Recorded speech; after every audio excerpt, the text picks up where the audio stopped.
Important breaking news from the world. Imagine a world in where a person claims to care so very much about the environment that they protest the building of a pipeline, screaming to anyone who will listen that water is a human right and that if the pipeline were to leak it could and would compromise the water supply in the area. Yet that same person or people, in this case, would choose to deliberately cause the very same leak to damage that very same water supply simply to prove a point. What level of madness is this? That is exactly what two Iowa environmental terrorists just did. Jessica Reznicek, age 35, and Ruby Montoya, age 27, both of them Des Moines, Iowa, and both have a lengthy history of arrests for political dissent. Both women are heavily involved in Iowa's Catholic worker social justice movement. They have claimed responsibility for deliberately and repeatedly damaging the Dakota Access Pipeline while the $3.8 billion project spanning 4 states was under construction in Iowa. The women held a news conference to boast of their actions, describing the deliberate damage as a direct action campaign that began on Election Day 2016. The news conference was held outside of the Iowa Utilities Board's offices and they provided a detailed description of their deliberate efforts to stop the pipeline's completion. Reznicek and Montoya described in detail the first instance of destruction, which involved the burning of at least 5 pieces of heavy equipment along the pipeline route in northwest Iowa's Buena Vista County. Both women were taken into custody by Iowa state troopers when they abruptly began wielding a crowbar and hammer as weapons to do more and greater damage while located on state property.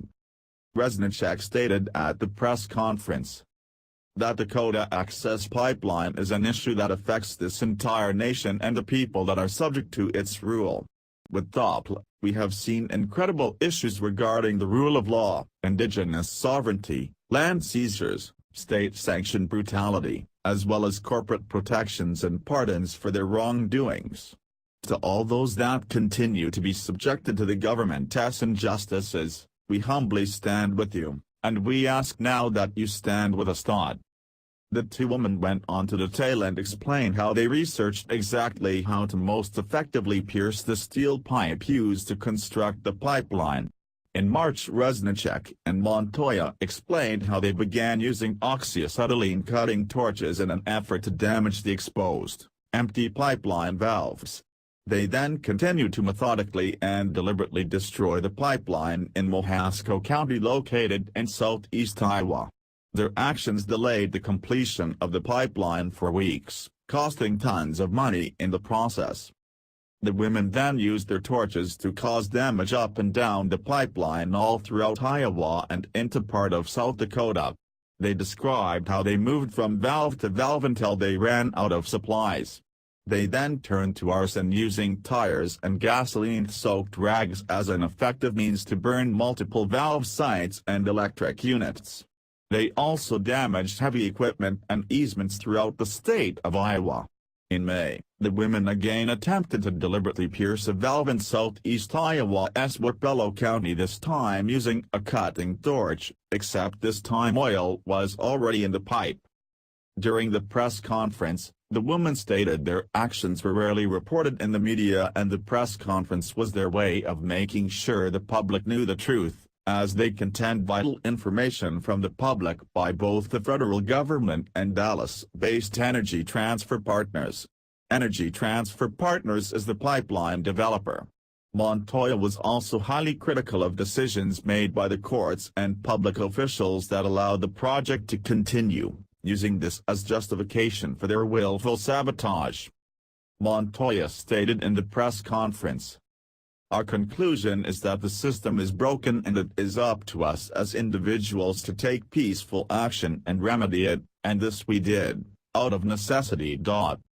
Both women were booked into the Polk County Jail on charges of 4th-degree criminal mischief for damaging metal letters on the sign outside the Iowa Utilities Board building and held on $1,000 bond. However, There is an active and open investigation into the arson and vandalism that were done to the pipeline and construction equipment. According to the special agent in charge of the Arson and Explosives Bureau of the State Fire Marshal's office, Ronald Humphrey, the details of the investigation are currently confidential because it is currently ongoing. The Dakota Access Pipeline became operational on June 1, 2017, with a capacity to ship approximately 520,000 barrels of oil daily. It transports crude oil from the Bakken, Three Forks production areas in North Dakota to a distribution hub near Patoka, Illinois. Thanks for watching. Don't forget to like, comment, share and subscribe to my channel.